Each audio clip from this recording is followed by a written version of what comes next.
Hey guys, this is just kind of the final part for this question 2 from the final practice questions for Math 3272. So let's just remember where we are.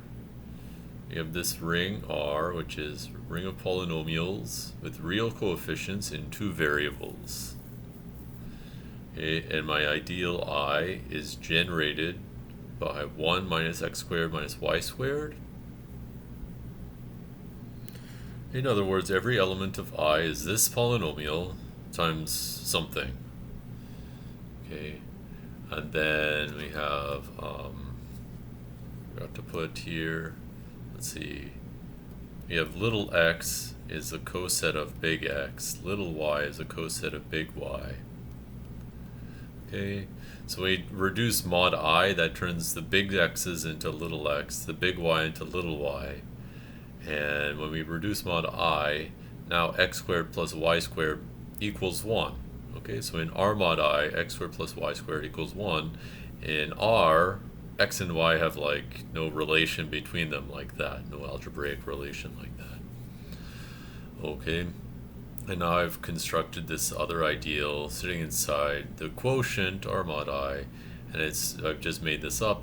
Well, you'll see it like has some, I didn't just choose this randomly, but it's just an ideal generated by x minus a half and y minus root 3 on 2. Okay, so every ideal in J bar is like x minus a half times something plus y minus square root 3 over 2 times something else, and that's what J bar is. And we're supposed to prove that J bar is maximal. There are, bunch of different ways to do this. I just wanted to kind of show you guys a straightforward way. Okay, so first of all, it's kind of like a little bit more complicated to work with little x and little y because they have this relation like x squared plus y squared equals 1 between them. Okay, so what I want to do is show that, we know like any ideal contained in R mod I, any ideal of this ring R mod I, well, corresponds to an ideal of R which contains I. Okay, and our first observation is if I take this ideal, like if I replace the little x by big X and little y by big Y, then this ideal is actually contains I. Okay, actually, if this was any old ideal, this wouldn't really work, but you notice like a half plus root 3 on 2, like a half squared plus root 3 on 2 squared, that's 1. Okay, so we can use that, right? So what we can do to show that I is contained in J, we just have to show that the generator of I is contained in J. Okay, so right, this is the generator of I, but rewrite 1 as a half squared plus root 3 over 2 squared and split it up. And now notice if you use a difference of squares, you get a half minus x times something plus root 3 over 2 minus y times something. Okay, that's exactly what I said the elements of J were like. Okay, so this thing is in J. That means the generator of I is in J. That means everything in I has to be in J. Okay, also notice by if we take J mod I, we get J bar. Why? Well, when you reduce mod I, that turns the big X into a little x and the big Y into a little y.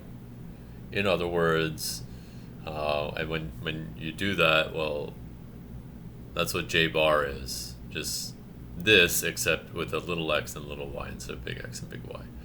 Okay, so J mod I is really J bar. And from that, you can see that if J is maximal, then J bar is, and vice versa. Okay, so we're going to prove that J is maximal. Right? Why is that? Well, like, we have to remember what the definition of maximal is. maximal means that if J is contained in M is contained in R, then M equals R or J. Okay. And there's a similar statement for what it means for J bar to be maximal. And since ideals of R mod I correspond to ideals of R which contain I, like you can see that J bar is maximal if and only if J is. Okay, so now we're going to prove that J is maximal, and our first step is going to be to show that the ideal J is exactly those polynomials which when you plug in a half root 3 over 2, a half for x and root 3 over 2 for y, you get 0. Okay, first of all, notice that anything in J, anything in J,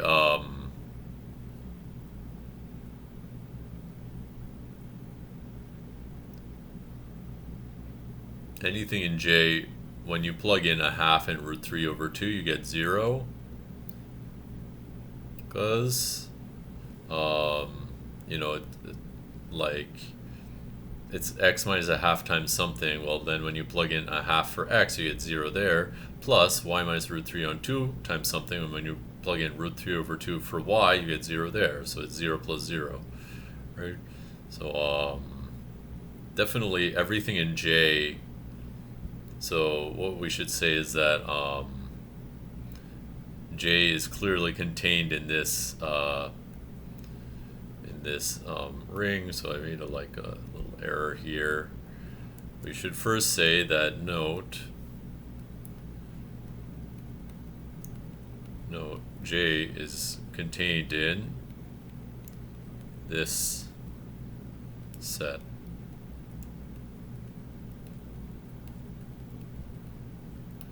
Okay.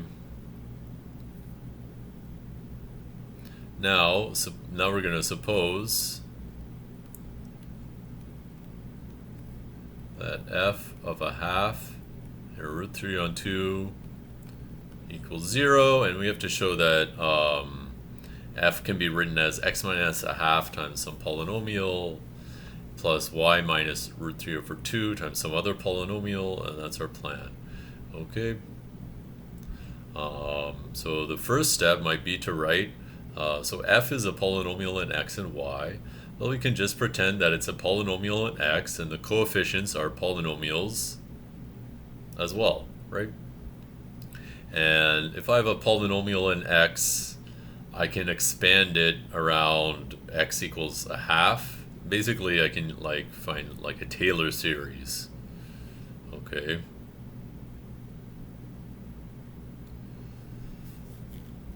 And what is the result of that? Well, I have a polynomial in y plus x minus a half times some complicated expression, right? And that's fine, I don't care about that. Okay, so I have a polynomial in y plus x minus a half times something. Okay, so we're kind of almost there. I need to make sure that this polynomial y is y minus root 3 over 2 times something. Okay, now notice that if I plug in a half for x, I get, on the left hand side, I get f of a half comma y, and on the right hand side I get 0 plus a0y. So f of a half y is a0y, and because f of a half root 3 over 2 is 0, a0 of root 3 over 2 is 0. In other words, now a0 is just a polynomial in y, so a0 is y minus root 3 over 2 times something. Okay, and now this is good.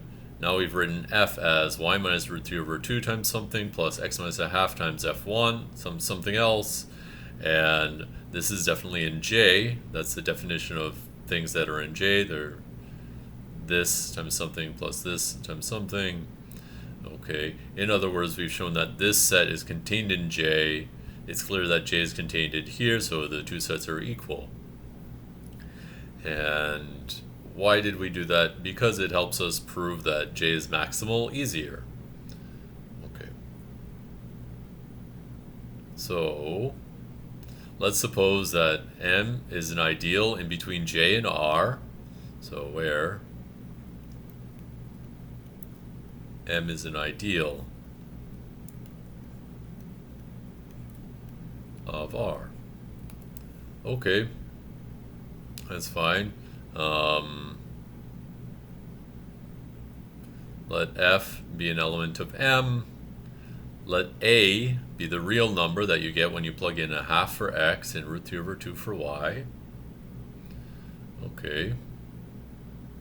Now, F minus A, that is a polynomial that when you plug in a half and root 3 over 2, you get A minus A, which is 0.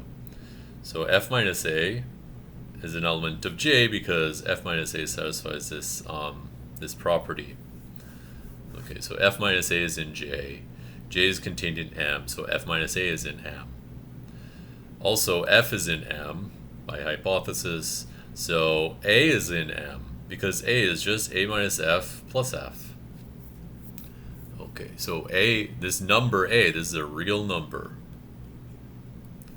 This has no X or Y's in it. So therefore, we've shown that a constant is in M. Okay, if A is equal to 0, then F is in J. Okay. Now if A is not equal to 0, then M has like basically a scalar, okay, in it. That means that M is in R. That means that M is equal to R, right? Because we can write 1 as 1 over A times A, which is in M. So 1 is in M, so that implies that R equals M. Okay, so if ever any of the elements of M ever satisfy the property that f of 1/2 root 3 over root 3 over 2 is not equal to 0, automatically then M is equal to the entire ring. And if all the elements of M satisfy this property that f of 1/2 root 3 over 2 equals 0, then all the elements of M must also be in J. Okay, so in any case, either J equals M or R equals M, proving that J is maximal, proving that J bar is maximal, and that ends the question. Okay. I hope I didn't move too fast there.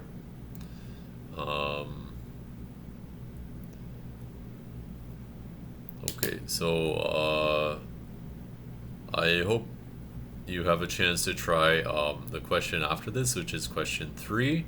The next questions I'll do hopefully tomorrow will be like about find some examples of finite fields and stuff.